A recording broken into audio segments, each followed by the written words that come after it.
boy, oh boy, oh boy, do we have a good one for you today. Three Bold Takes College Football Podcast. Please leave a like, subscribe if you're new here. 98% of all of our viewers are not subscribed. That needs to change. So please subscribe, share to your friends, comment. We're very active in the comment section. We have a pretty hot topic for you today on the college football playoff, and this term has been thrown around ever since the playoff was invented, I guess, and it's pretty relevant this year, and that's the word deserve, right? X team deserves a playoff spot. They deserve to be there. They deserve this. They deserve that. So in today's episode, we're going to talk about it.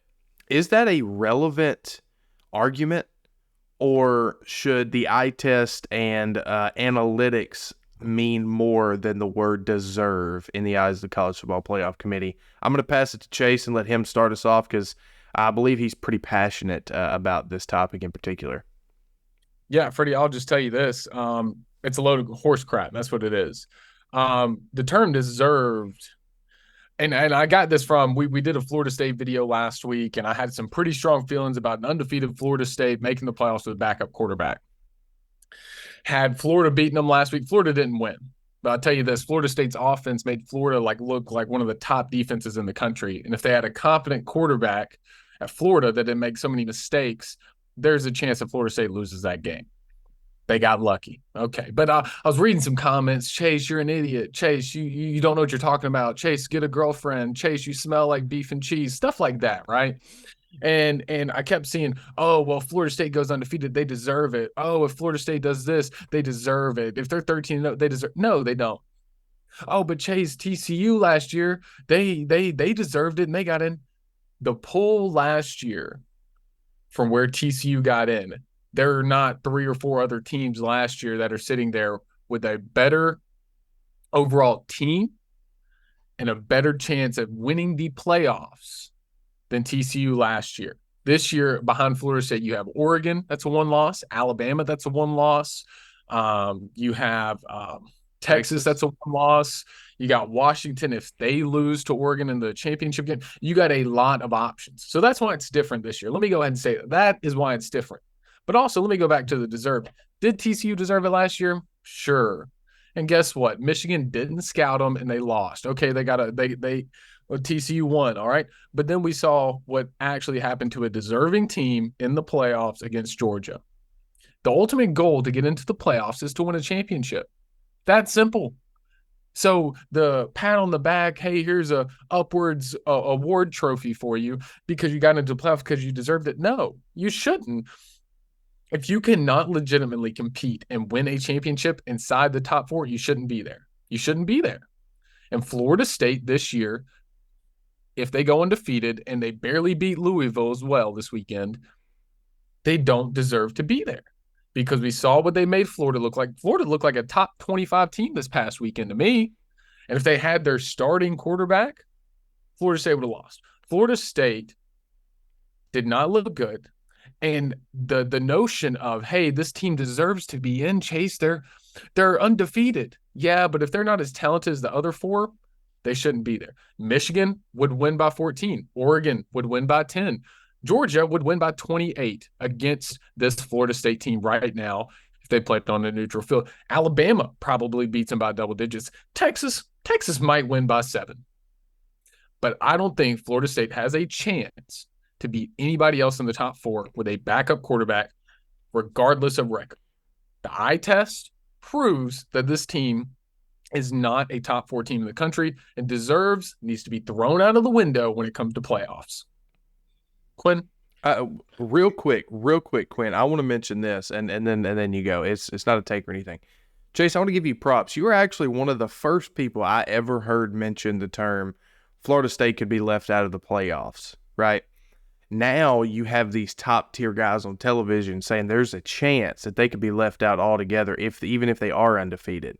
So props to you for being right in a sense of it could happen before anybody else. Quinn, go ahead. Here's what I'll say. I think people misuse deserves. I think they throw that out there to just not try to make an a steady argument for why they feel their team should be there. Here's what I'll say about deserves. This is a bold take. I can get crucified for this in the comments if they want to. I don't think Alabama should have been in the playoffs in 2017, even though they won the national title. I don't think Georgia should have been in the playoffs in 2021, even though they won the national title. Alabama fans and Georgia fans come yell at me. All you do is switch your championships for those years. All right. Here's what I think about the word deserves. I think you play the game and earn the right, and you play the game, and based on the results you earn, you deserve to be fairly judged against your peers.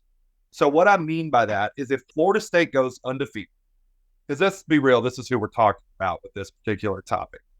If they go undefeated and win the ACC, they deserve the right to be judged against other conference champions.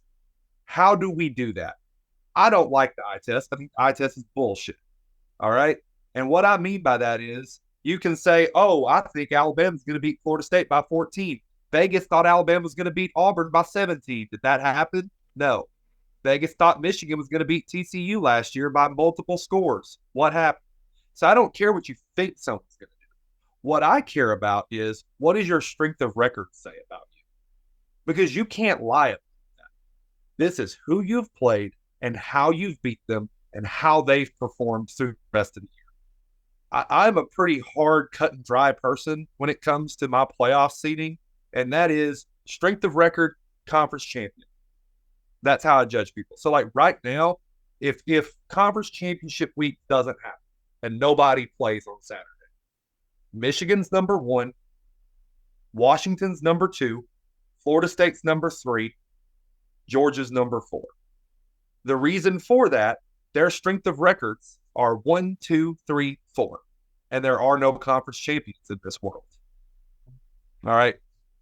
All of this changes come the end of conference championship. I don't like eye tests because I don't think any of us really can fairly judge the heart in a player or a coaching staff or a team as a whole. And that plays a massive role in what happens on the field. And I don't think just because we feel like a team can't do something that we should keep them out of the chance to prove that they can. Nobody thought Ohio State could do it in 2014. They did. And I know that's like a long time ago. And it's like, why are you falling back on that? That's the only precedent we have for what we're talking about with Florida State. Exactly. Now, that being said, strength of records for teams are going to change drastically after conference championship week. I know mainly Alabama fans are the ones wanting to hear this part of it. You beat Georgia, your strength of record is going to go through the roof. I believe right now it's already number 8. You also will automatically get qualified in my book over anybody who hasn't won their conference championship. I'm looking at you, Georgia. Win it. Don't lose. Your strength of record is actually pretty bad. The only reason you're in the top 4 is because you're undefeated. So don't lose the game to Alabama. That's how I feel about this. I think people, like I said, I think people use deserving as a crutch. Instead, explain how you actually feel the way teams should be judged. And I think that is, do you have a conference championship? What is your strength of record? To me, those are the things that should determine who gets it. That's a great answer. I don't really know how to follow that up, to be quite honest with you. But I'll throw a couple of more stats out there. And let's be honest, just like you said, this video is about Florida State when it's not really about Florida State. To me, I think if you go undefeated and win your conference, you deserve to be in the competition, or the conversation, rather. So I think that Florida State deserves to be in the conversation more than TCU did a year ago because they lost their conference championship. So come at me if you want to about TCU. I think they should have been there, right? I mean, whatever. So what? They got blown out in the national championship game. They won the first round, okay? That's more than Michigan can say they've ever done in the playoffs, right? So I want to bring another stat, and this is getting into advanced analytics here. So strength of record, Chase, you're exactly right. Except strength of record, Michigan's 1, Washington's 2, Florida State is 3, Georgia's 4. Strength of schedule, Florida State is 56th in the country. And then there's this little stat called game control, right? According to, and this to me is way better than the eye test, because I agree with you, Quinn. The eye test is crap.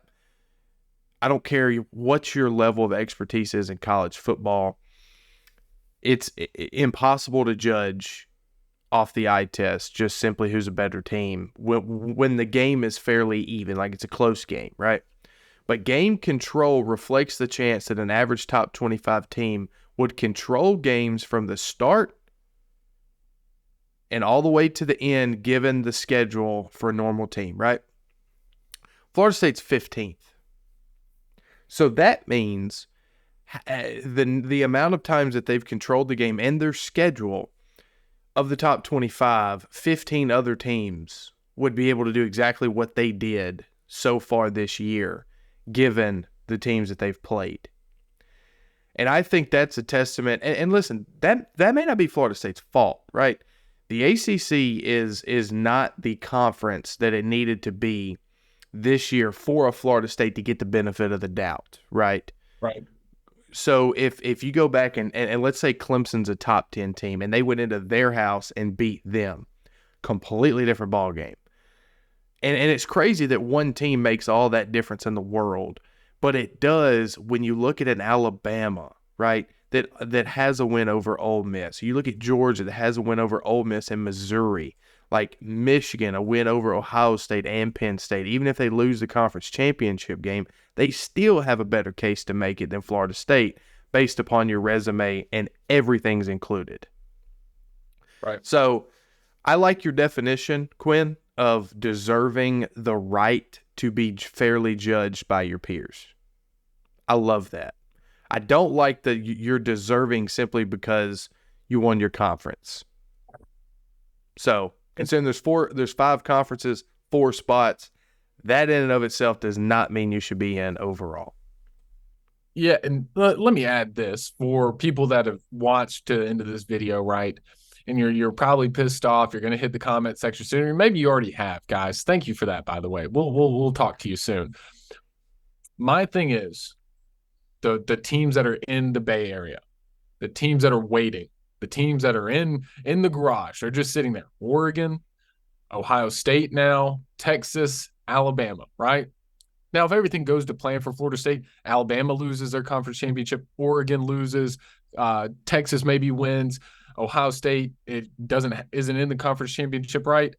And you lose that game or you win, okay, yeah, you know what? There's not those teams sitting there anymore. But if it goes the chaotic route where Oregon wins, where Alabama wins, where Texas wins, and we're looking at Florida State and we're saying, okay, it's a backup quarterback. They've struggled these past 2 weeks. They've struggled most of the year, but now they have a backup quarterback.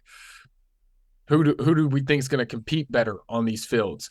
Because let's just be honest, Florida State, unless somebody ahead of you loses, maybe Washington, you're probably going to slide into that 4th spot, which means if Georgia wins their SEC championship, that's who you play first. And let's just be quite honest, Georgia is not going to lose that game to Florida State. Maybe that's crazy to say out loud. I don't think it is, right? That's when you have to do it. But last year with TCU was one of the last ones we're like, okay, this is a good team. They're top 4 worthy. But there's also nobody else out here that is more worthy than TCU to be in the top 4. And right now, there are other teams, in my opinion, more worthy than Florida State if the things go the right way this conference championship weekend. That's what I'm trying to say. And so the deserving quote, the deserving statement just can't settle. And again, Quinn, absolutely amazing point yet again on like the 3rd episode in a row of the deserving to be judged. I love it. Quinn's going off today, guys. You haven't watched my videos. I got one more thing I want to get off my chest real quick. I am coming after one particular fan base for just 1 second. I do not understand why Oregon is ranked so high. Because when we're talking about judged against your like fellow peers, teams that are relatively equal to you, do you realize that Ole Miss has a higher strength of record than Oregon? They're a 2-loss football team. Why is Oregon ahead of Texas and Alabama? I don't understand it. I will never understand it. It needs to be answered. It's, to me, strength of record is the primary analytic that teams should be judged by. And so it bugs me to see a team who's barely inside the top 10, is below a 2-loss team, but is ranked so highly in the seeding when their best win is their loss. Come on. Their strength of schedule's in the 60s as well. Yeah, it's not good. Yeah, Oh. not good at all. The only thing that is good for them is the game control. So like I said, they're third, which is because, let's be honest, competition has not been there, and that's why their strength of schedule is so bad. So, of course, your game control ranking is going to be up there. Yeah, I'll never Control understand that ranking either. better be up there when you're playing like a not even top 50 schedule. Just like Georgia's should be top 4, in my opinion. I don't know if they're top 4 in game control. They're fifth. Another Wow, that's not good. interesting thing here. Washington's strength of schedule 46, and their game control is 6. So they're almost similar schedule to Oregon, yet game control still isn't there. So